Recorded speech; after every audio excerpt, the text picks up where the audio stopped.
ਸਤਿ ਸ਼੍ਰੀ ਅਕਾਲ ਦੋਸਤੋ, ਮੈਂ ਹਾਂ ਦਿਲਜੋਤ ਸਿੰਘ ਤੇ ਤੁਸੀਂ ਦੇਖ ਰਹੇ ਹੋ ਖਬਰ ਫॉर ਇੰਡੀਆ। ਅੱਜ ਸਾਡੇ ਨਾਲ ਮੌਜੂਦ ਨੇ ਪਰਮਜੀਤ ਸਿੰਘ ਸਰਨਾ ਜੀ, ਸ਼੍ਰੋਮਣੀ ਅਕਾਲੀ ਦਲ ਦਿੱਲੀ ਦੇ ਪ੍ਰੈਜ਼ੀਡੈਂਟ ਨੇ। ਸਰ ਸਤਿ ਸ਼੍ਰੀ ਅਕਾਲ ਜੀ। ਸਤਿ ਸ਼੍ਰੀ ਅਕਾਲ ਜੀ। ਸਰ ਇਲੈਕਸ਼ਨਸ ਬਾਰੇ ਗੱਲ ਕਰਦੇ ਆਪਾਂ। ਸਰ ਇਲੈਕਸ਼ਨਸ ਪੋਸਟਪੋਨ ਹੋਏ ਆ, ਕੈਂਸਲ ਹੋਏ ਸਰ, ਉਸ ਬਾਰੇ ਸਰ ਸਭ ਤੋਂ ਪਹਿਲਾਂ ਤੁਹਾਡਾ ਓਪੀਨੀਅਨ ਕਿਉਂ ਹੋਇਆ ਤੇ ਇਹਦਾ ਕੀ ਰੀਜ਼ਨ ਲੱਗ ਰਿਹਾ ਸਰ ਤੁਹਾਨੂੰ? What is going behind the curtains? ਦੇਖੋ ਗੱਲ ਹੈਗੀ, ਦੋ ਲਾਬੀਆਂ ਐਸੀਆਂ ਹੈਗੀਆਂ, ਲੜਨ ਵਾਲੀਆਂ ਤਾਂ ਭਾਵੇਂ 5 ਪਾਰਟੀਆਂ ਚਾਹੇ 6 ਹੋਣਗੀਆਂ, ਪਰ ਮੇਨ ਕੰਟੈਸਟ ਜਿਹੜਾ ਹੈਗਾ 3 ਪਾਰਟੀਆਂ 'ਚ ਹੈਗਾ। ਸਾਡੀ ਪਾਰਟੀ ਜਿਹੜੀ ਹੈਗੀ ਉਹ ਇਲੈਕਸ਼ਨ ਚਾਹੁੰਦੀ ਹੈਗੀ ਹਰ ਹਾਲਤ ਵਿੱਚ। ਅਸੀਂ ਕੱਲ੍ਹ ਚਿੱਠੀ ਲਿਖੀ ਹੈ ਦਿੱਲੀ ਦੇ ਮੁੱਖ ਮੰਤਰੀ ਕੇਜਰੀਵਾਲ ਸਾਹਿਬ ਨੂੰ ਵੀ ਜਦ ਤੁਸੀਂ ਇਲੈਕਸ਼ਨ ਪ੍ਰੋਸੈਸ ਸ਼ੁਰੂ ਕੀਤਾ ਸੀ ਉਸ ਨਾਲੋਂ ਇਸ ਵਕਤ ਹਾਲਾਤ ਬਹੁਤ ਬਿਹਤਰ ਹੈਗੇ। 5 ਅਪ੍ਰੈਲ ਨੂੰ ਤੁਸੀਂ ਪੋਸਟਪੋਨ ਕੀਤੀ। ਅਸੀਂ ਦਿੱਲੀ ਦੇ ਲੋਕਾਂ ਦੀ ਸਿਹਤ ਨਾਲ ਖਿਲਵਾੜ ਨਹੀਂ ਕਰਨਾ ਚਾਹੁੰਦੇ ਸੀ ਅਤੇ ਅਸੀਂ ਉਹਦਾ ਸਵਾਗਤ ਕੀਤਾ ਸੀ ਵੀ ਸਰਕਾਰ ਨੇ ਅਸਲਾ ਫੈਸਲਾ ਲਿਆ। ਹੁਣ ਅਚਨਚੇਤ ਤੁਹਾਡੇ ਹੀ ਜਿਹੜੇ ਕਾਰਕੁਨ ਸਨ ਉਹਨਾਂ ਨੇ ਖਬਰ ਫੈਲਾਤੀ ਕਿ 18 ਜੁਲਾਈ ਨੂੰ ਚੋਣਾਂ ਹੋਣੀਆਂ, ਜਿਸ ਦੇ ਵਿੱਚ ਸਾਰੀਆਂ ਪਾਰਟੀਆਂ ਜਿਹੜੀਆਂ ਸਨ ਉਹ ਹਰਕਤ ਵਿੱਚ ਆ ਗਈਆਂ। ਔਰ ਤਰੀਕਾ ਤਾਂ 2 ਸਨ, 11 ਜਾਂ 18, ਪਰ ਤੁਸੀਂ 18 ਜਿਹੜੀ ਸੀ ਉਹ ਤੁਹਾਡੇ ਕਈ ਉੱਚ ਅਧਿਕਾਰੀਆਂ ਵੱਲੋਂ, ਅਧਿਕਾਰੀ ਨਹੀਂ ਜਿਹੜੇ ਤੁਹਾਡੇ MLA ਸਬਾਨ ਜਾਂ ਹੋਰ ਹੈਗੇ, ਉਹਨਾਂ ਵੱਲੋਂ ਕੀਤੀ ਗਈ ਸੀ। ਪਰ 3 ਦਿਨ ਪਹਿਲਾਂ ਸਰਸਾ ਜਿਹੜਾ ਸੀ ਗੁਰਦੁਆਰਾ ਆਪਣੀ ਇੱਕ ਮੀਟਿੰਗ ਕਰ ਰਿਹਾ ਸੀ ਮੈਂਬਰਾਂ ਨਾਲ। ਉਦੋਂ ਨੇ ਅਚਨਚੇਤ ਕਿਹਾ ਜੀ ਕਿ ਮੈਨੂੰ ਖਬਰ ਆ ਗਈ ਹੈਗੀ ਇਹ ਇਲੈਕਸ਼ਨ ਇਨਡੈਫੀਨਿਟਲੀ ਪੋਸਟਪੋਨ ਹੋ ਗਈ ਹੈ, ਔਰ ਮੀਟਿੰਗ ਉਸਨੇ ਉੱਥੇ ਖ਼ਤਮ ਕਰ ਦਿੱਤੀ। ਇਸ 'ਤੇ ਜਿਹੜੀ ਗੱਲ ਸੀ ਬਈ ਉੱਥੋਂ ਤੁਹਾਡੇ ਕੋਲ ਫਾਈਲ ਆਈ, ਉੱਥੋਂ ਸਰਸੇ ਕੋਲ ਖਬਰ ਆ ਗਈ, ਉਹਨੇ ਆਪਣੀ ਪੋਸਟਪੋਨ ਕਰਤੀ ਮੀਟਿੰਗ। ਇਸ ਦੇ ਸ਼ੰਕਾ ਜਾਣਾ ਸ਼ੁਰੂ ਹੋਇਆ ਸੀ ਵੀ ਕੀ ਗੱਲ ਹੈਗੀ। ਇਸ ਗੱਲ ਦਾ ਤਾਂ ਪਤਾ ਹੈ ਕਿ ਬਾਦਲ ਦਲ ਪਿਛਲੇ 8.25 ਸਾਲਾਂ ਤੋਂ ਜੋ ਦਿੱਲੀ ਕਮੇਟੀ ਦੇ ਨਾਲ ਚੋਰੀਆਂ ਚਕਾਰੀਆਂ ਡਕੈਤੀਆਂ ਕੀਤੀਆਂ ਹਨ, ਉਹ ਕਿਸੇ ਵੀ ਦਿੱਲੀ ਕਮੇਟੀ 'ਚ ਇੰਟਰਸਟ ਰੱਖਣ ਵਾਲੇ, ਭਾਵੇਂ ਉਹ ਹਿੰਦੂ ਹੈਗੇ, ਭਾਵੇਂ ਸਿੱਖ ਹੈਗੇ, ਭਾਵੇਂ ਮੁਸਲਮਾਨ, ਹਰ ਇੱਕ ਨੂੰ ਪਤਾ ਹੈ ਬਈ 8 ਸਾਲਾਂ ਖੂਬ ਚੋਰੀ ਚਕਾਰੀ ਹੋਈ ਹੈ। ਔਰ ਸਰਕਾਰ ਨੇ ਉਸ ਵਕਤ ਇਸ ਵਾਸਤੇ ਇਲੈਕਸ਼ਨ ਕਰਾਉਣੀ ਚਾਹੀਦੀ ਸੀ ਵੀ ਉਹਨਾਂ ਕੋਲ ਰਿਪੋਰਟਾਂ ਸਨ ਬਈ ਇਹ ਬਹੁਤ ਗਲਤ ਕੰਮ ਹੋ ਰਹੇ ਨੇ ਅਤੇ ਸਾਨੂੰ ਇਲੈਕਸ਼ਨ ਚੋਣ ਛਿੜ ਕਰਾਉਣੀ ਚਾਹੀਦੀ ਹੈ। ਔਰ ਸਰਕਾਰ ਦੇ ਇਸ ਕਦਮ ਦੀ ਸੰਸਾਰ ਭਰ ਦੇ ਸਿੱਖਾਂ ਨੇ ਸਵਾਗਤ ਵੀ ਕੀਤਾ। ਪਰ ਹੁਣ ਅਚਨਚੇਤ ਇਹ ਚੋਣ ਅੱਗੇ ਪਾਉਣ ਨਾਲ ਸਿੱਖਾਂ ਦੇ ਮਨਾਂ ਦੇ ਵਿੱਚ ਸੰਸ਼ੇ ਉੱਭਰ ਆਏ ਸਨ। ਮੈਨੂੰ ਉਮੀਦ ਹੈ ਅਗਲੇ 2-3 ਦਿਨਾਂ ਦੇ ਵਿੱਚ, ਕਿਉਂਕਿ ਅਸੀਂ ਆਪਣੀ ਰਿਪਰੈਜ਼ੈਂਟੇਸ਼ਨ ਵੀ ਦੇਤੀ ਹੈ, ਹੋਰਾਂ ਨੇ ਵੀ ਦਿੱਤੀ ਹੋਣੀ ਹੈ। ਕੱਲ੍ਹ ਮੈਨੂੰ ਸਰ ਸੁਖਦੇਵ ਸਿੰਘ ਢੀਂਡਸਾ ਦਾ ਟੈਲੀਫੋਨ ਆਇਆ ਸੀ ਕਿ ਅਸੀਂ ਕੇਜਰੀਵਾਲ ਨੂੰ ਮਿਲਣ ਇਕੱਠੇ ਜਾਵਾਂਗੇ। ਮੈਂ ਕਿਹਾ ਜ਼ਰੂਰ CM ਸਾਹਿਬ ਨੂੰ ਮਿਲਣਾ ਚਾਹੀਦਾ, ਮਿਲਾਂਗੇ। ਅੱਜ ਇੱਕ ਘਟਨਾ ਹੋਰ ਹੋ ਗਈ ਹੈਗੀ। ਜਿਹੜਾ ਕੇਸ ਅਸੀਂ ਸਰਸੇ ਦੇ ਉੱਤੇ ਚੋਰੀ ਚਕਾਰੀ ਦਾ ਪਾਇਆ ਸੀ, ਗਬਨ ਦਾ ਪਾਇਆ ਸੀ, ਅੱਜ ਸਪੈਸ਼ਲ ਕੋਰਟ ਨੇ ਉਹਦੇ ਉੱਤੇ ਪਾਬੰਦੀ ਲਾਤੀ ਹੈ ਕਿ ਉਹ ਦੇਸ਼ ਛੱਡ ਕੇ ਕਿੱਥੇ ਨਹੀਂ ਜਾ ਸਕਦਾ। ਸਰ ਥੋੜਾ ਰੋਕਣਾ ਚਾਹੂੰਗਾ ਸਰ, ਥੋੜਾ ਡਿਫਾਈਨ ਕਰੋ ਕੇਸ ਕੀ ਸੀਗਾ, ਕਦੋਂ ਦਾ ਕੇਸ ਸੀਗਾ? ਕੇਸ ਤਾਂ ਦੇਖੋ ਜੀ, ਜਿਹੜੇ ਅਸੀਂ ਕੇਸ ਪਾਏ ਹੋਏ ਸਨ ਫਰਜ਼ੀ ਬਿੱਲਾਂ ਦੇ, ਫਰਜ਼ੀ ਡਾਕੂਮੈਂਟ ਦੇ, ਪੈਸੇ ਕਢਾਉਣ ਦੇ, ਉਹ ਸਾਰੇ ਕੇਸ ਸਨ। 2 ਕੇਸ ਪਏ ਹੋਏ ਸਨ, ਪਰ ਜੱਜ ਸਾਹਿਬਾਨ ਨੇ ਇਹਦਾ ਪੂਰਾ ਲੈ ਕੇ, ਕਿਉਂਕਿ ਜੱਜ ਸਾਹਿਬਾਨ ਦੇ ਕਹਿਣ 'ਤੇ ਇਹ ਕੇਸ FIR ਦਰਜ ਹੋਇਆ। ਕਈ ਤਾਂ ਇਸ ਨੂੰ ਲਟਕਾ ਰਹੇ ਸਨ। ਇਹ ਇੱਕ ਬੜੀ ਵੱਡੀ ਤੋਹਮਤ ਹੈ ਕੇਸ 'ਤੇ। ਮੈਂ ਕਹਿਣਾ ਚਾਹੁੰਦਾ ਕਿ 30 March the code of conduct ਲੱਗਾ ਹੋਇਆ ਹੈ। ਅਪ੍ਰੈਲ, ਮਈ, ਜੂਨ, ਜੁਲਾਈ 4 ਮਹੀਨਿਆਂ ਦੇ ਵਿੱਚ ਇਸਨੇ ਕੋਡ ਆਫ ਕੰਡਕਟ ਦੀਆਂ ਧੱਜੀਆਂ ਲਾ ਕੇ ਰੱਖ ਦਿੱਤੀਆਂ। ਲੋਕਾਂ ਦੇ ਘਰਾਂ ਵਿੱਚ ਗੁਰਦੁਆਰਾ ਕਮੇਟੀ ਦੇ ਪੈਸਿਆਂ ਦਾ ਰਾਸ਼ਨ ਭੇਜਦਾ ਰਿਹਾ। ਉਹਨਾਂ ਦੀਆਂ ਚੋਣ ਜਿੱਤਣ ਵਾਸਤੇ ਲੋੜਾਂ ਪੂਰੀਆਂ ਕਰਦਾ ਰਿਹਾ। ਗੁਰਦੁਆਰਾ ਕਮੇਟੀ ਦੀਆਂ ਬੱਸਾਂ ਦੇ ਵਿੱਚ ਜਾ ਕੇ ਦਰਸ਼ਨ ਦੇ ਬਹਾਨੇ ਉਹਨਾਂ ਨੂੰ ਬਾਹਰ ਸੈਰਾਂ ਕਰਾਉਂਦਾ ਰਿਹਾ। ਇਹ ਸੋਮਵਾਰ ਨੂੰ ਹੁਣੇ ਇੱਕ ਵਾਪਸ ਆਈ ਹੈ ਅੰਮ੍ਰਿਤਸਰ ਤੋਂ। ਆਪਣੇ ਪੈਸੇ ਖਰਚ ਨਾ, ਕੋਵਿਡ ਸੈਂਟਰ ਖੋਲ੍ਹ ਰਿਹਾ, ਹਸਪਤਾਲ ਖੋਲ੍ਹ ਰਿਹਾ, ਨੌਕਰੀਆਂ ਦੇ ਰਿਹਾ। ਨਾ ਦਿੱਲੀ ਸਰਕਾਰ ਨੇ ਉਸ 'ਤੇ ਕੋਈ ਐਕਸ਼ਨ ਲਿਆ, ਨਾ ਗੁਰਦੁਆਰਾ ਡਾਇਰੈਕਟਰ ਬੋਰਡ ਨੇ ਲਿਆ। ਕੱਲ੍ਹ ਇੱਕ ਚਿੱਠੀ ਜਿਹੜੇ ਅਫਸਰ ਹੈਗੇ ਸਰ ਜੋਗਿੰਦਰ ਸਿੰਘ, ਉਹਨਾਂ ਨੇ ਚਿੱਠੀ ਪਾਈ ਹੈ ਵੀ 10 ਵਜੇ ਤੂੰ ਉਲੰਘਣਾ ਕਰ ਰਿਹਾ। ਇਹ ਚਿੱਠੀ ਨਾਲ ਉਹਨਾਂ ਪਾਈ ਜਿਹਨੇ ਸ਼ਿਕਾਇਤ ਕੀਤੀ ਸੀ। ਪਰ ਮੈਂ ਸਮਝਦਾ ਹਾਂ ਕਿ ਦਿੱਲੀ ਦੀ ਸਰਕਾਰ ਦੂਰਦੇਸ਼ੀ ਤੋਂ ਕੰਮ ਲੈ ਕੇ ਆਉਣ ਵਾਲੇ 2-4 ਦਿਨਾਂ ਦੇ ਵਿੱਚ ਦਿੱਲੀ ਸਿੱਖ ਗੁਰਦੁਆਰਾ ਪ੍ਰਬੰਧਕ ਕਮੇਟੀਆਂ ਦੀਆਂ ਚੋਣਾਂ ਦਾ ਐਲਾਨ ਕਰ ਦੇਗੀ। ਅਸੀਂ ਕੋਈ ਸਾਨੂੰ ਇਹ ਨਹੀਂ ਭਾਜੜ, ਅਸੀਂ ਕਹਿ ਰਹੇ ਤੁਸੀਂ ਡੇਟ ਅਨਾਉਂਸ ਕਰ ਦਿਓ, ਪਰ ਉਹ ਡੇਟ ਬਦਲਣੀ ਨਹੀਂ। ਤੁਸੀਂ 10 ਦਿਨ ਕਰੋ, 15 ਦਿਨ ਕਰੋ, ਸਾਨੂੰ ਕੋਈ ਫਰਕ ਨਹੀਂ ਹੈ। ਪਰ ਜਿਹੜੇ ਚੋਰ ਉਚੱਕੇ ਮੈਂਬਰ ਹੈਗੇ, ਡਕੈਤ ਹੈਗੇ, ਗੁਰਦੁਆਰਾ ਫੰਡ ਦੀ ਦੁਰਵਰਤੋਂ ਕੀਤੀ ਹੈ ਜਿਨ੍ਹਾਂ ਨੇ, ਉਹਨਾਂ ਦੇ ਪ੍ਰੈਸ਼ਰ ਦੇ ਕੇ ਕਿਸੇ ਕਿਸਮ ਦੀ ਉਹ ਕੋਵਿਡ ਦਾ ਬਹਾਨਾ ਲਾ ਦੇਣ, ਕੋਈ ਲਾ ਦੇਣ, ਉਹ ਕਰਕੇ ਚੋਣਾਂ ਜਿਹੜੀਆਂ ਅੱਗੇ ਨਹੀਂ ਪਾਉਣੀਆਂ ਜਾਣੀਆਂ ਚਾਹੀਦੀਆਂ। ਸਰ ਇਸ ਦੇ ਰਿਲੇਟਡ ਇੱਕ ਕੁਐਸਚਨ ਹੋਰ ਪੁੱਛੂੰਗਾ ਤੁਹਾਨੂੰ ਕਿ ਸਰ ਇਸ ਦਾ ਨੁਕਸਾਨ ਕੀ ਹੈ ਸਰ ਦੂਸਰੀ ਪਾਰਟੀਆਂ ਨੂੰ ਕਿ ਇਲੈਕਸ਼ਨ ਜੋ ਪੋਸਟਪੋਨ ਹੋ ਰਹੇ ਬਾਰ-ਬਾਰ? ਇੱਦਾਂ ਨੁਕਸਾਨ ਤਾਂ ਦੇਖੋ ਜੀ, ਬਾਰ-ਬਾਰ ਪੋਸਟ ਕਰਨ ਦਾ ਸਾਡੀ ਪਾਰਟੀ ਨੂੰ ਨੁਕਸਾਨ ਹੈਗਾ। ਨੁਕਸਾਨ ਤਾਂ ਫਿਰ ਵੀ ਨਹੀਂ ਆਉਣਾ, ਸਿਰਫ ਹੈਗੀ ਕਿ ਇਹ ਜਿਹੜੀ ਕਰਪਸ਼ਨ ਕਰ ਰਹੇ ਨੇ, ਦਿੱਲੀ ਦੀ ਆਪ ਦੀ ਸਰਕਾਰ ਇੱਕ ਮੰਨੀ ਹੋਈ ਹੈ ਬਈ ਇਹ ਕਰਪਸ਼ਨ ਨਹੀਂ ਹੋਣ ਦਿੰਦੀ। ਕਰਪਸ਼ਨ ਨਾਂ ਦੀ ਕੋਈ ਚੀਜ਼ ਇੱਥੇ ਨਹੀਂ ਹੈ। ਅਤੇ ਇਹ ਕਰਪਟ ਬੰਦਿਆਂ ਦਾ ਵਾਸਤੇ ਕਿਉਂ ਕੰਮ ਕਰ ਰਹੇ ਨੇ, ਕਿਉਂ ਉਹਨਾਂ ਦੀ ਗੱਲ ਮੰਨ ਰਹੇ ਨੇ, ਮੈਨੂੰ ਨਹੀਂ ਪਤਾ ਕੀ ਹੈ ਕੀ ਨਹੀਂ। ਸਰਸਾਈ ਇਹ ਹਵਾ ਉਡਾ ਰਿਹਾ ਹੈ। ਮੇਰੀ ਗੱਲ ਹੋਈ ਹੈ, ਹੁਣ ਮੇਰੇ ਕਹਿਣ 'ਤੇ ਚੋਣ ਦਾ ਅਨਾਉਂਸ ਹੋਏਗਾ। ਵਾਹ, ਉਹ ਕਿੱਥੋਂ ਆ ਗਿਆ? ਇਸ ਗੱਲ ਦਾ ਅਸਰ ਪੰਜਾਬ ਦੀਆਂ ਚੋਣਾਂ 'ਤੇ ਵੀ ਪਏਗਾ, ਕਿਉਂਕਿ ਇੱਥੇ ਚੋਣ ਅੱਗੇ ਕਰਕੇ ਕੇਜਰੀਵਾਲ ਸਾਹਿਬ ਬਾਦਲਾਂ ਦੀ ਮਦਦ ਕਰਨ ਦੇ ਬਰਾਬਰ ਹੋਏਗਾ, ਜਿਸ ਦਾ ਅਸਰ ਪੰਜਾਬ 'ਤੇ ਪਏਗਾ। ਮੈਨੂੰ ਉਮੀਦ ਹੈ ਕੇਜਰੀਵਾਲ ਦੀ ਸਰਕਾਰ, ਉਹਦੇ ਮਿਨਿਸਟਰ, ਉਹਦੇ MLA ਸਾਰੇ ਸੂਝਵਾਨ ਹਨ, ਹਰ ਗੱਲ ਨੂੰ ਸਮਝਦੇ ਨੇ। ਅਗਰ ਕਿਸੇ ਨੇ ਹੇਠੋਂ ਲਿਖ ਕੇ ਭੇਜਿਆ ਕੋਵਿਡ ਦੀ ਤੀਸਰੀ ਵੇਵ ਆ ਜਾਏਗੀ ਤਾਂ ਉਸ ਨੂੰ ਦੇਖ ਕੇ ਉਸ ਹਿਸਾਬ ਸਿਰ ਕਰ ਲੈਣ। ਵੇਵ ਕਦ ਆਉਣੀ ਹੈ ਪਤਾ ਇਹਨਾਂ ਨੂੰ, ਤੀਸਰੀ ਵੇਵ ਕਦ ਆਉਣੀ ਹੈ ਪਤਾ ਹੈ, ਉਸ ਤੋਂ ਪਹਿਲੇ ਚੋਣਾਂ ਕਰਾ ਦੇਣ। ਸਰ ਸਿਰਸਾ ਸਾਹਿਬ ਦੀ ਗੱਲ ਕੰਟੀਨਿਊ ਕਰਾਂਗੇ। ਸਰ ਇੱਕ ਤੁਸੀਂ ਐਲੀਗੇਸ਼ਨ ਜੋ ਪਹਿਲਾਂ ਵੀ ਲੱਗ ਚੁੱਕੇ ਨੇ ਉਹਨਾਂ ਉੱਤੇ ਕਿ ਜੋ ਅਮਿਤਾਭ ਬੱਚਨ ਜੋ ਬਾਲੀਵੁੱਡ ਦੇ ਮਹਾਨਾਇਕ ਨੇ, ਉਹਨਾਂ ਨੇ ਸਿਰ 10 ਕਰੋੜ ਦਿੱਤੇ ਜਾਂ 12 ਕਰੋੜ ਦਿੱਤੇ, ਸਰ ਕੁਝ ਨਹੀਂ ਪਤਾ ਚੱਲ ਰਿਹਾ। ਪਰਸਨਲ ਅਕਾਊਂਟ ਵਿੱਚ ਆਏ, ਫਿਰ ਸਿਰਸਾ ਸਾਹਿਬ ਨੇ ਬੜੀ ਇੱਕ ਇਮੋਸ਼ਨਲ ਵੀਡੀਓ ਆਪਣੀ YouTube ਉੱਤੇ ਅਤੇ ਫੇਸਬੁੱਕ ਉੱਤੇ ਪਾਤੀ ਕਿ ਜੀ ਇਹਦਾ ਸੇਵਾ ਵਾਸਤੇ ਆ, ਪਰ ਉਸ ਦਾ ਸਰ ਥੋੜ੍ਹਾ ਡਿਫਾਈਨ ਕਰੋਗੇ ਕਿ ਉਹ ਪੈਸਾ ਹੈ ਕੀ ਸੀਗਾ? ਇੱਕ ਤੁਹਾਡੀ ਇਸ ਗੱਲ ਤੋਂ ਮੈਨੂੰ ਕਹਾਣੀ ਯਾਦ ਆਈ ਹੈ। ਕਹਿੰਦੇ ਨੇ ਕਬਰਸਤਾਨ ਦੇ ਵਿੱਚ ਮਾਈ ਜਿਹੜੀ ਸੀ ਉਹ ਘੁੰਮ ਰਹੀ ਸੀ, ਅਤੇ ਕਵੀ, ਮੈਨੂੰ ਪੂਰੀ ਕਵਿਤਾ ਤਾਂ ਨਹੀਂ ਯਾਦ, ਕਵੀ ਗਾਇਨ ਕਰਦਾ, ਇੱਕ ਦਿਨ ਮਾਂ ਸਿਕੰਦਰ ਦੀ ਕਬਰਾਂ ਵਿੱਚ ਪਈ ਫਿਰੇ, ਅਤੇ ਕਿਸੇ ਨੇ ਪੁੱਛਿਆ ਮਾਈ ਤੂੰ ਇਸ ਕਬਰਸਤਾਨ ਵਿੱਚ ਕਿਉਂ ਘੁੰਮਦੀ ਪਈ ਹੈ? ਅਤੇ ਮਾਈ ਨੇ ਕਿਹਾ ਇਸ ਕਬਰਸਤਾਨ 'ਚ ਮੇਰਾ ਸਿਕੰਦਰ ਸੁੱਤਾ ਹੋਇਆ ਹੈ, ਮੈਂ ਸਿਕੰਦਰ ਲੱਭਦੀ ਪਈ ਹਾਂ।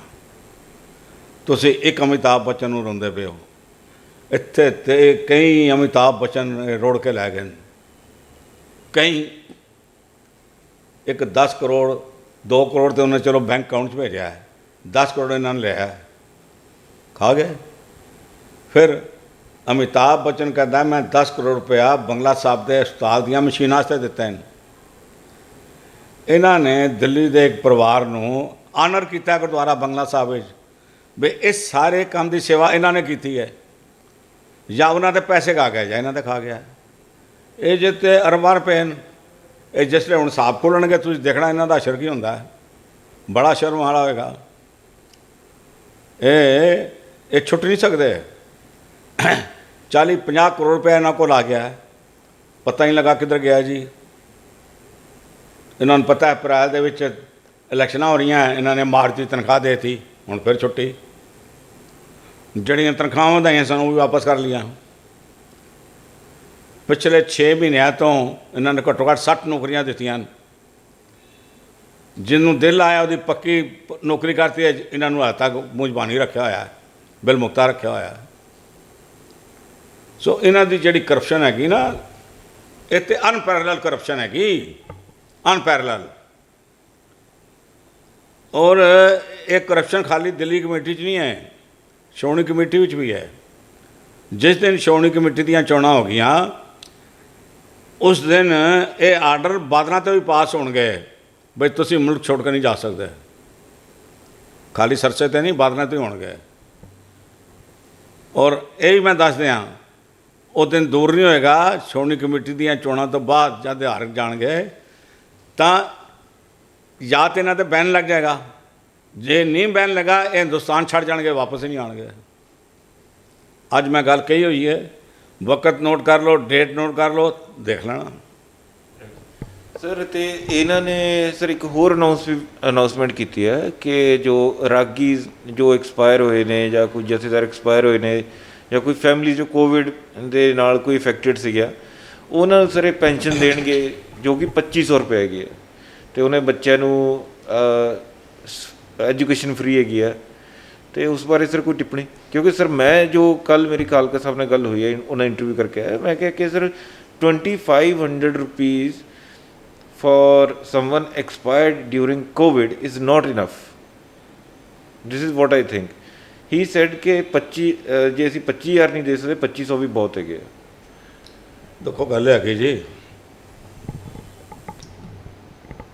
ਤਕਰੀਬਨ ਪਿਛਲੇ ਸਵਾ ਸਾਲ ਦੇ ਵਿੱਚ ਕੋਵਿਡ ਦਸਤਾ ਸ਼ੁਰੂ ਹੋਇਆ ਹੈ। ਦਿੱਲੀ ਕਮੇਟੀ ਔਰ ਦਿੱਲੀ ਕਮੇਟੀ ਦੇ ਨਾਲ ਸੰਬੰਧਿਤ ਇੰਪਲਾਈਜ਼ ਦੀ 24 ਜਾਂ 25 ਇੰਪਲਾਈਜ਼ ਦੀ ਡੈਥ ਹੋ ਚੁੱਕੀ ਹੈ ਕੋਵਿਡ ਕਰਕੇ। ਉਹ ਰੋਂਦੇ ਰਹਿ ਗਏ, ਉਹਨਾਂ ਦੇ ਪਰਿਵਾਰ ਵਾਲੇ ਆਪ, ਵੀ ਅਸੀਂ ਬਿਮਾਰ ਹਾਂ, ਸਾਡੇ ਕੋਲ ਪੈਸੇ ਨਹੀਂ ਹੈਗੇ, ਸਾਡੇ ਕੋਲ ਇਲਾਜ ਕਰਾਉਣ ਵਾਸਤੇ ਪੈਸੇ ਨਹੀਂ, ਸਾਨੂੰ ਤਨਖਾਹ ਦਿੱਤੀ ਜਾਵੇ। ਜਿੰਦਿਆਂ ਜੀ ਤੇ ਤੁਸੀਂ ਉਹਨਾਂ ਦੀਆਂ ਤਨਖਾਹਾਂ ਨਹੀਂ ਦਿੱਤੀਆਂ। ਕਿਸੇ ਦੇ ਵਾਲਦੈਨ ਗੁਜ਼ਰ ਗਏ ਤਾਂ ਉਸ ਵਕਤ ਜਿੰਦਿਆਂ ਤੇ ਉਸ ਪੁੱਤਰ ਨੇ ਉਹਨਾਂ ਦੀ ਪੁੱਛ ਪੜਤਾਲ ਨਾ ਕੀਤੀ, ਕੋਈ ਦਵਾ ਦਾਰੂ ਨਹੀਂ ਕੀਤਾ। ਮਰਨ ਤੋਂ ਬਾਅਦ ਸ਼ਰਾਧ ਕਰਾਉਣ ਲੱਗ ਪਿਆ, ਰੋਟੀ ਪੰਡਤਾਂ ਨੂੰ ਖਵਾਉਣ ਲੱਗ ਪਿਆ। ਉਸ ਸ਼ਰਾਧ ਦਾ ਕੀ ਫਾਇਦਾ, ਉਸ ਪੰਡਤਾਂ ਨੂੰ ਰੋਟੀ ਖਵਾਉਣ ਦਾ ਕੀ ਫਾਇਦਾ, ਜਿੰਦਿਆਂ ਜੋ ਤੁਸੀਂ ਉਹਨਾਂ ਨੂੰ ਪਾਣੀ ਨਹੀਂ ਪਿਲਾਇਆ। ਜਿੰਦੇ ਜੀ ਤੇ ਤੁਸੀਂ ਉਹਨਾਂ ਦੀ ਪੁੱਛ ਪੜਤਾਲ ਨਹੀਂ ਕੀਤੀ, ਅਤੇ ਗੁਜ਼ਰਨ ਤੋਂ ਬਾਅਦ ਕਹਿੰਦੇ ਅੱਛਾ ਜੀ ਤੁਹਾਨੂੰ 2500 ਮਹੀਨੇ ਦੀ ਪੈਨਸ਼ਨ ਦੇਵਾਂਗੇ। ਤੁਸੀਂ ਉਹਨਾਂ ਦਾ ਬਣਦਾ ਤਨਖਾਹਾਂ ਦਿਓ, ਗ੍ਰੈਚੁਇਟੀ ਦਿਓ, ਪ੍ਰੋਵੀਡੈਂਟ ਫੰਡ ਦਿਓ, ਤੁਹਾਡੇ 2500 ਦੀ ਲੋੜ ਹੀ ਨਹੀਂ ਪੈਣ ਲੱਗੀ। ਇਹ ਸਿਰਫ ਜਿਵੇਂ ਹੁੰਦਾ ਨਾ ਭੁਲਾਓ ਬਈ ਚੋਣ ਆ ਗਈ ਤਾਂ ਮੈਂ ਕੁਝ ਕਹਿ ਜਾਵਾਂ, ਉਹ ਗੱਲਾਂ ਹੈਗੀਆਂ ਇਹਨਾਂ ਦੀਆਂ, ਹੋਰ ਕੁਛ ਵੀ ਨਹੀਂ ਹੈਗਾ। Sir do you think sir ਕਿ 2500 ਰੁਪੀਜ਼ ਇਜ਼ ਇਨਫ? ਕਿ 100 ਰੁਪਏ ਦਾ ਕੋਈ ਇੱਕ ਦਿਨ ਵੀ ਕੋਈ ਖਾਂਦੇਗਾ 100 ਰੁਪਏ ਦਾ ਖਾਣਾ, 25 ਦਿਨ 'ਚ ਉਹ ਵੀ ਖਤਮ ਹੋ ਜਾਏਗਾ, ਕੋਈ ਕਿਰਾਇਆ ਕੁਛ ਨਹੀਂ। ਗੱਲ ਤਾਂ ਹੈਗੀ, ਹੋਣਾ ਚਾਹੀਦਾ ਵੀ ਜਿਸ ਦੀ ਜਿਤਨੀ ਨੌਕਰੀ ਵਧੀ ਹੈ ਉਹ ਜਿੰਨੀ ਤਨਖਾਹ ਲੈਂਦਾ ਹੈ, ਅਸੀਂ ਅੱਧੀ ਤਨਖਾਹ ਉਸ ਨੂੰ ਉਹਦੀ ਨੌਕਰੀ ਦੇ ਪੂਰੇ ਹੋਣ ਤੱਕ ਦੇਵਾਂਗੇ। ਗੱਲ ਤਾਂ ਇਹ ਬਣਦੀ ਹੈਗੀ, ਇਹੀ ਗੱਲਾਂ ਹੁੰਦੀਆਂ ਹਨ ਬਈ ਅਸੀਂ ਇਹਦੀ ਅਗਰ 10 ਸਾਲ ਨੌਕਰੀ ਹੈ, 20 ਸਾਲ ਨੌਕਰੀ ਹੈ, 5 ਸਾਲ ਨੌਕਰੀ ਹੈ, 50% of his salary will be given to this family, ਤਾਂ ਕਿ ਫੈਮਿਲੀ ਗੁਜ਼ਾਰਾ ਕਰ ਸਕੇ। ਚਾਹੀਦਾ ਤਾਂ ਇਹ ਸੀ, ਪਰ ਨਾ ਅਕਲ ਹੈ। ਜਿੱਦਾਂ ਬੰਦੇ ਦਾ ਧਿਆਨ ਸਿਰਫ ਪੈਸੇ ਖਾਣ ਵੱਲ ਜਾਂਦਾ ਹੈ, ਉਹ ਕਦੀ ਚੰਗੀ ਅਤੇ ਸੱਚੀ ਸੋਚ ਨਹੀਂ ਸੋਚ ਸਕਦਾ, ਕਦੀ, never never. Sir, and allegedly Mr. Sirsa also played one more public gimmick, allegedly, love jihad। ਕਿ ਉਹ ਕਹਿੰਦੇ ਕਿ ਅਸੀਂ ਉਹ ਇੱਕ ਲੜਕੀ ਸੀਗੀ ਜਿਸਦਾ ਉਹਨਾਂ ਨੇ ਰਿਲੀਜਨ ਕਨਵਰਟ ਕਰਵਾਇਆ ਗਿਆ ਜ਼ਬਰਦਸਤੀ, ਅਤੇ ਉਸ ਨੂੰ ਵਾਪਿਸ ਇੱਥੇ ਬੁਲਾਇਆ ਗਿਆ। ਅਤੇ ਸਰ ਉਸ ਬਾਰੇ ਸਰ ਤੁਹਾਡੀ ਕੀ ਟਿੱਪਣੀ ਹੈ? ਦੇਖੋ ਬੜੀ ਸਪਸ਼ਟ ਗੱਲ ਹੈਗੀ। ਪਹਿਲੀ ਗੱਲ ਤਾਂ ਇਹ ਹੈਗੀ ਬਈ ਤੂੰ ਕਸ਼ਮੀਰ ਗਿਆ ਹੈ, ਤੂੰ ਉੱਥੇ ਕੀਤਾ ਕੀ ਹੈ? ਜਿਸ ਕਸ਼ਮੀਰ ਵਿੱਚ ਪਿਛਲੇ 2 ਸਾਲਾਂ 'ਚ ਕੋਈ ਮੁਜ਼ਾਹਰਾ ਨਹੀਂ ਹੋਇਆ, ਕਿਸੇ ਕਿਸਮ ਦਾ ਕੋਈ ਪਥਰਾਓ ਨਹੀਂ ਹੋਇਆ, ਤੂੰ ਉੱਥੇ 100-150 ਸਿੱਖਾਂ ਦੀ ਮੀਟਿੰਗ ਨੂੰ ਦੇਖਦੇ ਆ, ਉਹਨਾਂ ਨੇ कहता जी आओ जी मुजाहरा करते हैं जी, सड़ਕਾਂ रोकते हैं जी। Do you want to revive that position again? ਜਿਹੜਾ ਅੱਜ ਕਸ਼ਮੀਰ ਚੁੱਪ ਕਰਕੇ ਸ਼ਾਂਤ ਵਿੱਚ ਬੈਠਾ ਹੋਇਆ ਹੈ, ਤੂੰ ਕਿਉਂ ਰਿਵਾਈਵ ਕਰ ਰਿਹਾ ਉਸ ਗੱਲ ਨੂੰ? ਤੇਰੇ 100-150 ਬੰਦੇ ਦੇ ਡੈਮੋਨਸਟ੍ਰੇਸ਼ਨ ਦੇਣ ਨਾਲ ਕਾਨੂੰਨ ਬਣਾ ਦੇਣਗੇ। ਫਿਰ ਤੂੰ ਉੱਥੇ ਐਲਾਨ ਕੀਤਾ ਜਦ ਤੱਕ ਕਾਨੂੰਨ ਨਹੀਂ ਬਣੇਗਾ ਮੈਂ ਆਉਣ ਦੀ ਟਿਕਟ ਲਈਏ ਜਾਣ ਦੀ ਨਹੀਂ, ਮੈਂ ਉੱਥੇ ਹੀ ਆਇਆ ਕਿਉਂ ਹੈ? ਜਿਸ ਫੈਮਿਲੀ ਦੇ ਨਾਲ ਇਹ ਦੁਰਘਟਨਾ ਵਾਪਰੀ ਹੈ ਤੁਸੀਂ ਉਸ ਨੂੰ ਮਿਲੇ ਹੋ? ਜਦ ਮੈਂ ਸੋਮਵਾਰ ਨੂੰ ਮਿਲ ਕੇ ਸਾਰੀ ਗੱਲ ਕਰਕੇ ਆਇਆ, ਉਸ ਤੋਂ ਬਾਅਦ ਤੁਸੀਂ ਰਾਤੀ 10 ਵਜੇ ਜਾਂਦੇ ਪਏ ਹੋ, ਕਿਸ ਵਾਸਤੇ? ਤੂੰ ਇਤਨਾ ਹੀ ਹਮਦਰਦ ਸੀ ਤੇ ਮੈਨੂੰ ਇਹ ਦੱਸ, ਉਹਦੀਆਂ ਲਾਵਾਂ ਵਕਤ ਸ਼ਾਦੀ ਵਕਤ ਤੂੰ ਸ੍ਰੀਨਗਰ ਬੈਠਾ ਸੀ, ਤੂੰ ਕਿਉਂ ਨਹੀਂ ਅਟੈਂਡ ਕੀਤੀਆਂ? ਜਦ ਸ਼ਾਦੀ ਹੋਣ ਤੋਂ ਬਾਅਦ ਅਸੀਂ ਲੜਕੇ ਔਰ ਲੜਕੀ ਨੂੰ ਪਰਿਵਾਰ ਦੇ ਹਵਾਲੇ ਕੀਤਾ, ਜੀ ਹਲੋ ਜੀ ਇਹਨਾਂ ਦਾ ਵਿਆਹ ਹੋ ਗਿਆ ਜੇ, ਕਿਸੇ ਕਿਸਮ ਦੀ ਜ਼ਰੂਰਤ ਅਸੀਂ ਹੋਇਆ ਕਦਾ ਚਾਰਾਂ, ਅਤੇ ਤੂੰ ਕਿਹਾ ਮੈਂ ਨਾਮਣਾ ਖੱਟਣ ਵਾਸਤੇ ਉਹਨਾਂ ਨੂੰ ਚੁੱਕ ਕੇ ਦਿੱਲੀ ਲਿਆਇਆ ਹੈ। ਇਹ ਕੀ ਹੈ? ਮਤਲਬ ਜਿਹੜੀ ਤੇਰੀ ਬਿਰਤੀ ਹੈ ਠੱਗਾਂ ਵਾਲੀ, ਚੋਰੀਆਂ ਵਾਲੀ, ਡਕੈਤੀਆਂ ਵਾਲੀ, ਕਬਜ਼ਿਆਂ ਵਾਲੀ, ਤੂੰ ਉੱਥੇ ਵੀ ਦੱਸਦੀ ਵੀ ਚਲੋ ਜੀ ਹੁਣ ਹੋਰ ਕੋਈ ਨਹੀਂ ਮਿਲਿਆ, ਮੈਂ ਇਹੀ ਹਾਈਜੈਕ ਕਰਕੇ ਲੈ ਜਾਵਾਂ, ਕਿਡਨੈਪ ਕਰਕੇ ਲੈ ਜਾਵਾਂ। ਤੈਨੂੰ ਸਿੱਖ ਉੱਥੇ ਇੱਕ ਬਹੁਤ ਰੇਜ਼ਰ ਥਿਨ ਮਾਈਨੋਰਟੀ ਵਿੱਚ ਹੈਗੇ, ਉਹਨਾਂ ਕੋਲ ਪੁੱਛ ਤੁਸੀਂ ਕੀ ਚਾਹੁੰਦੇ ਹੋ? ਜੋ ਉਹ ਚਾਹੁੰਦੇ ਨੇ ਉਸ ਦਾ ਐਲਾਨ ਕਰ, ਆਪਣਾ ਲੋਕ ਕਿਉਂ ਐਲਾਨ ਕਰ ਰਹੇ ਹੈ? ਤੂੰ ਤਾਂ ਮੁੜ ਕੇ ਕਸ਼ਮੀਰ ਜਾਏ ਨਾ ਜਾਏ, ਉਹਨਾਂ ਦੇ ਗੱਲ ਹੱਥਿਆ ਪਾ ਜਾਏ। ਉਹ ਲਵ ਜਹਾਜ਼ ਦਾ ਕਾਨੂੰਨ ਉਹ ਚਾਹੁੰਦੇ ਨਹੀਂ ਚਾਹੁੰਦੇ, ਦਿਸ ਇਜ਼ ਦੇਅਰ ਪ੍ਰੋਰੋਗੇਟਿਵ, ਸਾਡਾ ਕੋਈ ਪ੍ਰੋਰੋਗੇਟਿਵ ਨਹੀਂ ਹੈ। ਜਿੱਥੇ 60 ਲੱਖ ਮੁਸਲਮਾਨ ਰਹਿੰਦਾ ਹੈ ਉੱਥੇ 50,000 ਸਿੱਖ ਕਿਵੇਂ ਰਹੇਗਾ? ਜੇ ਉਹ ਨਹੀਂ ਚਾਹੁੰਦੇ ਲਵ ਜਹਾਜ਼ ਦਾ ਕਾਨੂੰਨ, ਸਰਕਾਰ ਬਣਾਵੇ। ਸਰਕਾਰ ਨੇ ਬੋਲਡ ਸਟੈਪ ਲੈ ਕੇ 370 ਢਾਈ ਹੈ, ਬੜਾ ਅੱਛਾ ਕੀਤਾ ਹੈ, ਉਹ ਬਣਾਉਂਦੀ ਹੈ, ਬਣਾਵੇ। ਪਰ ਅਸੀਂ ਆਪਣੀ ਰੇਜ਼ਰ ਥਿਨ ਮੈਜੋਰਟੀ ਨੂੰ ਕਿਉਂ ਕਿਸੇ ਦੇ ਦਬਾਅ ਹੇਠਾਂ ਲਿਆਈਏ? ਉਹ ਕਹਿੰਦੀ ਜਾਓ ਜੋ ਤੁਸੀਂ ਵੀ ਜਾਓ। ਬੰਦਾ ਉਹ ਜਿਹੜਾ ਦੂਰ ਦੀ ਸੋਚੇ ਤੇ ਕੌਮ ਦੀ ਸੋਚੇ, ਮਿnority ਕਮਿਊਨਿਟੀ ਵਾਲਾ ਲੀਡਰ ਲੋਭਾਵਣੇ ਨਾਅਰੇ ਨਾ ਦੇਵੇ ਜਿਹਦੇ ਨਾਲ ਜਿਹੜੇ ਸਾਡੇ ਕਿਸੇ ਜਗ੍ਹਾ ਸਿੱਖ ਵਸ ਰਹੇ ਨੇ ਉਹ ਪ੍ਰੋਬਲਮ 'ਚ ਆ ਜਾਣ, ਉਹ ਨਹੀਂ। ਸਰ ਤੁਸੀਂ ਇਹ ਵੀ ਕਿਹਾ ਕਿ ਇਹ ਸਿੱਖ ਜੋ ਸਿੱਖੀ ਹੈਗੀ ਆ ਉਹਨਾਂ ਨੂੰ ਉਸ ਨੂੰ ਡਿਸਟਰੋਏ ਕਰਨ ਦੀ ਕੋਸ਼ਿਸ਼ ਕਰ ਰਹੇ ਆ। ਹਾਂਜੀ, ਜੋ ਸਿੱਖੀ ਹੈ ਉਸ ਨੂੰ ਡਿਸਟਰੋਏ ਕਰਨ ਦੀ ਕੋਸ਼ਿਸ਼ ਕਰ ਰਿਹਾ। ਹਾਊ ਸਰ, ਕਿੱਦਾਂ? ਲਓ ਜੀ, ਪਹਿਲੀ ਗੱਲ, ਪਿਛਲੇ 8 ਸਾਲਾਂ 'ਚ ਇਹਨੇ ਇੱਕ ਅੰਮ੍ਰਿਤ ਸੰਚਾਰ ਕਰਾਇਆ। ਸਕੂਲਾਂ ਦੇ ਵਿੱਚ ਜਿਹੜੀ ਸਾਡੀ ਜਦ ਤੇ ਖਾਲਸਾ ਸਕੂਲ 1920 ਤੋਂ ਬਣਨੇ ਸ਼ੁਰੂ ਹੋਏ ਨੇ, ਅੱਜ 102 ਸਾਲ ਹੋ ਗਏ ਨੇ। ਤੁਸੀਂ ਡਿਵਿਨਿਟੀ ਟੀਚਰ ਰੱਖੇ ਨੇ ਸਕੂਲਾਂ ਦੇ ਵਿੱਚ, ਡਿਵਿਨਿਟੀ ਦੀਆਂ ਕਲਾਸਾਂ ਲਈਆਂ ਨੇ ਸਕੂਲਾਂ ਦੇ ਵਿੱਚ, ਲਈਆਂ ਤਾਂ ਦੱਸ ਦਿਓ। ਤੁਸੀਂ ਗੁਰੂ ਤੇਗ ਬਹਾਦਰ ਸਾਹਿਬ ਦੇ ਮਹਾਨ ਅਸਥਾਨ 'ਤੇ ਰਕਾਬਗੰਜ ਸਾਹਿਬ ਕਾਵੜ ਸੈਂਟਰ ਖੋਲ੍ਹਤਾ, ਉੱਥੇ ਗਾਣੇ ਗਾਏ ਗਏ, ਲੱਚਰ ਗਾਣੇ ਗਾਏ ਗਏ। ਜਿਹੜੇ ਮਰੀਜ਼ ਨਾਨ ਸਿੱਖ ਸਨ ਉਹਨਾਂ ਨੇ ਉੱਥੇ ਹਜਾਮਤਾਂ ਵੀ ਕੀਤੀਆਂ, ਜਿਹੜੀ ਕਿ ਗੁਰਦੁਆਰਾ ਪ੍ਰੈਮਿਸਿਸ ਦੇ ਵਿੱਚ ਕਿਸੇ ਤਰ੍ਹਾਂ ਦੀ ਹਜਾਮਤ ਕਰਨੀ ਬਿਲਕੁਲ ਸਖਤ ਬਣਾਈ ਹੈ, ਸਿੱਖ ਮਰਿਆਦਾ ਦੇ ਉਲਟ ਹੈ।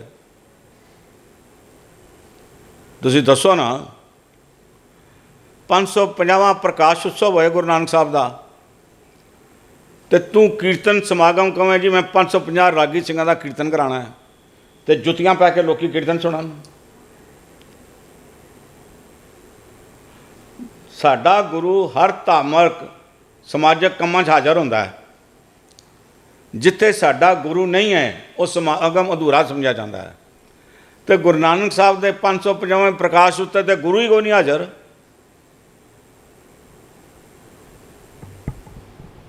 ਨਗਰ ਕੀਰਤਨਾਂ ਦੇ ਵਿੱਚ ਤੂੰ ਮੂਰਤੀਆਂ ਬਣਾ ਰਿਹਾ ਹੈ, ਉਹ ਕਿੱਥੋਂ ਦੀ ਆ ਗਈ ਜੀ? ਸਿੱਖ ਧਰਮ ਵਿੱਚ ਕਿਸੇ ਮੂਰਤੀ ਦੀ ਪੂਜਾ ਕਰਨਾ ਵਿਵਰਜਿਤ ਹੈਗਾ। ਕਿਹੜੀਆਂ ਕਿਹੜੀਆਂ ਗੱਲਾਂ ਦੱਸੀਏ ਤੁਹਾਨੂੰ? ਪੂਰਾ ਦਿਹਾੜ ਲੰਘ ਜਾਏਗੀ ਤਾਂ ਨਹੀਂ ਹੋਣੀਆਂ, ਤੇ 2-4 ਗੱਲਾਂ ਤੁਹਾਨੂੰ ਮੈਂ ਦੱਸ ਰਿਹਾ। ਇਸ ਨੂੰ ਕਹੋ ਤੂੰ ਕੌਮ ਨੂੰ, ਸਿੱਖਾਂ ਨੂੰ, ਬੱਚਿਆਂ ਨੂੰ ਕਿਹੜਾ ਕੰਮ ਕੀਤਾ ਜਿਹੜੇ ਬਾਣੀ ਤੇ ਬਾਣੇ ਨਾਲ ਜੁੜੇ ਨੇ? ਇਹ ਬੰਦਾ ਉਹ ਗੱਲਾਂ ਕਰ ਸਕਦਾ ਜਿਹਦੇ ਅੰਦਰ ਸਿੱਖੀ ਹੋਵੇ, ਜਿਹੜੀ ਸਿੱਖੀ ਦੀ ਗੁੜਤੀ 'ਚ ਪਲਿਆ ਹੋਵੇ। ਉਹਨੂੰ ਕਹੋ ਤੂੰ ਸਿੱਖ ਹੈ, ਤੂੰ ਅੰਮ੍ਰਿਤ ਛਕਿਆ ਹੈ? ਕਿੱਥੋਂ ਛਕਿਆ ਜੀ? ਕਿੱਥੋਂ ਲੈ ਛਕਿਆ ਜੀ? ਤੇਰੇ ਪ੍ਰਧਾਨ ਬਣਨ ਤੋਂ ਪਹਿਲਾਂ ਕੀ ਤੇਰਾ ਵਾਲਦ ਕੇਸਾਂ ਦੀ ਬੇਅਦਬੀ ਨਹੀਂ ਸੀ ਕਰਦਾ ਹੈ? ਜਿਹੜੇ ਸਿੱਖ ਹੀ ਨਹੀਂ ਹੈਗੇ ਉਹ ਸਿੱਖੀ ਦੀ ਗੱਲ ਕੀ ਕਰਨਗੇ? ਤੁਸੀਂ ਤਾਂ ਲੈਂਡ ਗ੍ਰੈਬਰ ਹੋ, ਤੁਸੀਂ ਲੈਂਡ ਗ੍ਰੈਬਾਂ ਕੀਤੀਆਂ, ਤੁਸੀਂ ਮਾਲ ਲੁੱਟਿਆ। ਤੁਹਾਡੀਆਂ ਜਿਹੜੇ ਅਸੀਂ ਮਾਲ ਸਪਾਪ ਛੱਡ ਕੇ ਗਏ ਸਾਂ, ਤੁਹਾਡੀਆਂ ਅੱਖਾਂ ਖੁੱਲੀਆਂ ਰਹਿ ਗਈਆਂ। ਤੁਸੀਂ ਕਿਹਾ ਲੁੱਟ ਲਓ। 3 ਮਹੀਨੇ ਬਾਅਦ 2013 ਦੇ ਵਿੱਚ ਇਹ ਮੈਂ ਗੱਲ ਕਹਿਤੀ ਸੀ, Delhi committee is going to be in crisis, deep crisis financially. ਮੇਰੀ ਇੱਕ ਗੱਲ ਸਹੀ ਨਿਕਲੀ ਹੈ।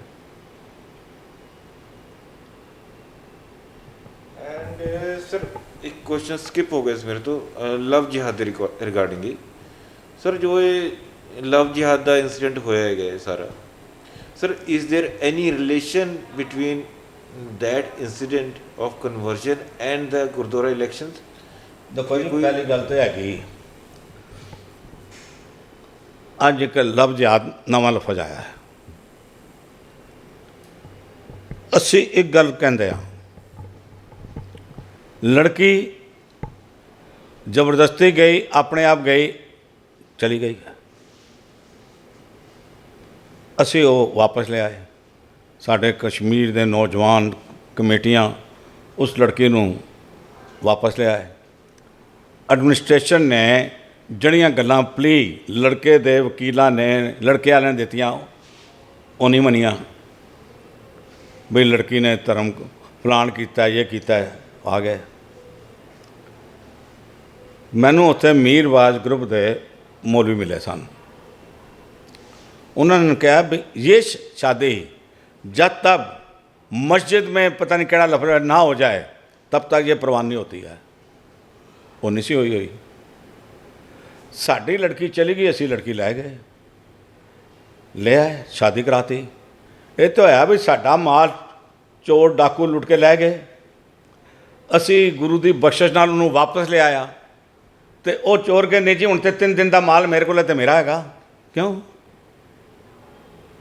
ये माल साडा से असी ले आया।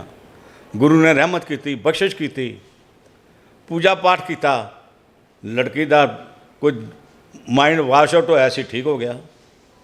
गुरसिख परिवार की लड़की सी, आके ठीक हो गया। सर इज द कोई रिलेशन सर इलैक्शंस दे नाल, जिवें वो दिख रहा है पब्लिक दे विच केस देखो रिलेशन? वैसे किस इलैक्शन नाल रिलेशन तो नहीं है, पर जिस तरीके नाल सरसा लड़के और लड़की नूं, उन्हां दे वालदैन नूं, और उन्होंने पता भी ये साढ़े नाल जा रहे हैं, पर टिकटां करा के हाईजैक करके लिया है। हो सकता उसके मन च होवे भी मैं तो लड़के की शादी भी नहीं की, लड़के की शादी ते ही नहीं गया, हुण मैं जैक करके दसा दिल्ली की संगत नूं देखो जी मैं ले आया जी।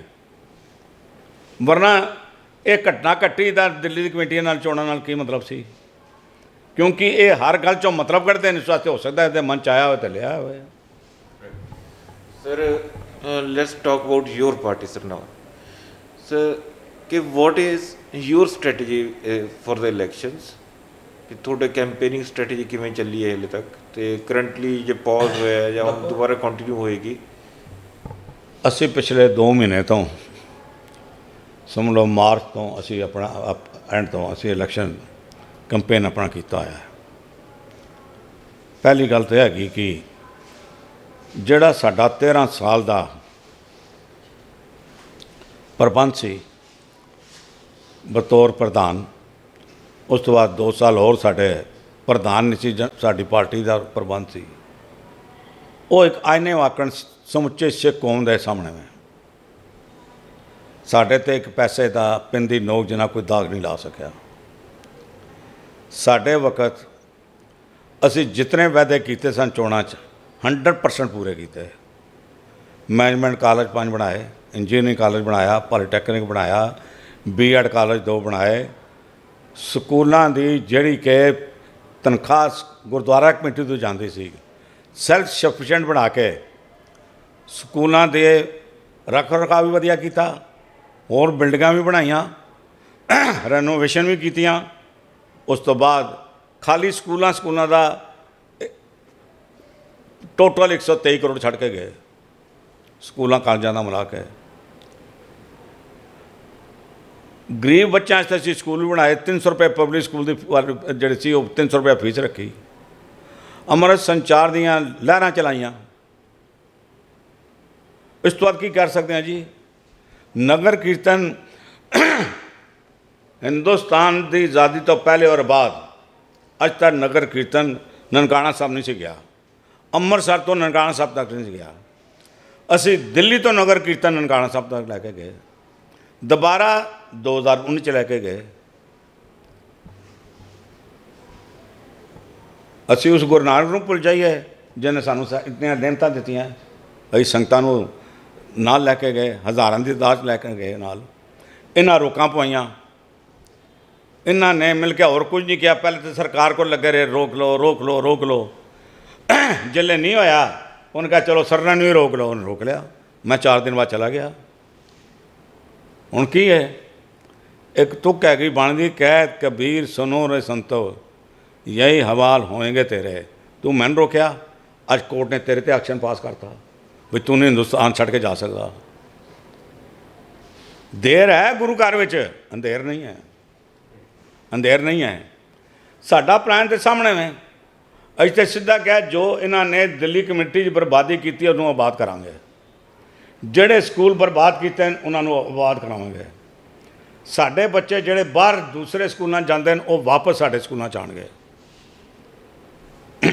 ਔਰ ਅਸੀਂ 3 ਸਕੂਲਾਂ ਨੂੰ ਦੂਸਰੇ ਸਕੂਲ ਤੋਂ ਵਧੀਆ ਸਕੂਲਾਂ ਆकर ਪੜ੍ਹਾਈ ਦੇਵਾਂਗੇ। ਨਵੇਂ ਇੰਸਟੀਟਿਊਸ਼ਨ ਖੋਲਾਂਗੇ ਟੈਕਨੀਕਲ, ਜਿਹਦੇ ਨਾਲ ਸਾਡਾ ਨੌਜਵਾਨ ਬੱਚਾ ਪੜ੍ਹ ਕੇ ਲਿਖ ਕੇ ਜਿਸ ਕੰਟਰੀ ਜਾਣਾ ਚਾਹੇ ਜਾਏ। ਜਿਨ੍ਹਾਂ ਬਾਹਰਲੇ ਮੁਲਕਾਂ ਵਿੱਚ ਜਿਸ ਚੀਜ਼ ਦੀ ਲੋੜ ਹੈਗੀ ਅਸੀਂ ਆਪਣੇ ਨੌਜਵਾਨਾਂ ਨੂੰ ਉਹ ਵਿਦਿਆ ਦੇਵਾਂਗੇ। ਸਾਡੇ ਤਾਂ ਪਲਾਨ ਸਿੱਧੇ ਹੈਗੇ। ਜਿਹੜੀ ਇਹਨਾਂ ਦੇ ਵਕਤ ਕੌਮ ਨੌਜਵਾਨ ਬਾਣੀ ਔਰ ਬਾਣੀ ਤੋਂ ਦੂਰ ਗਏ ਉਹ ਵਾਪਸ ਲਿਆਵਾਂਗੇ। ਸਰ ਇੱਕ ਕੁਐਸਚਨ ਇੰਟਰਵਿਊ ਆਪਾਂ ਖਤਮ ਕਰਦੇ ਹਾਂ ਸਰ। ਇਸ ਤੋਂ ਬਾਅਦ ਇੱਕ ਕੁਐਸਚਨ ਸਰ ਮੈਂ ਹਰ ਕਿਸੇ ਤੋਂ ਪੁੱਛਦਾ ਹੈਗਾ, ਮੈਨੂੰ ਉਹਦਾ ਆਨਸਰ ਨਹੀਂ ਮਿਲਿਆ ਹਾਲੇ ਤੱਕ, ਕਿ ਆਪਣੇ ਟੋਟਲ ਰਜਿਸਟਰਡ ਵੋਟਰ ਕਿੰਨੇ ਨੇ? ਇਸ ਵੇਲੇ ਜਿਹੜੇ ਵੋਟਰ ਹੈਗੇ ਸੀ ਉਹ 3,76,000 ਸਨ। Thank you sir. Waheguru ji ਕਾ ਖਾਲਸਾ।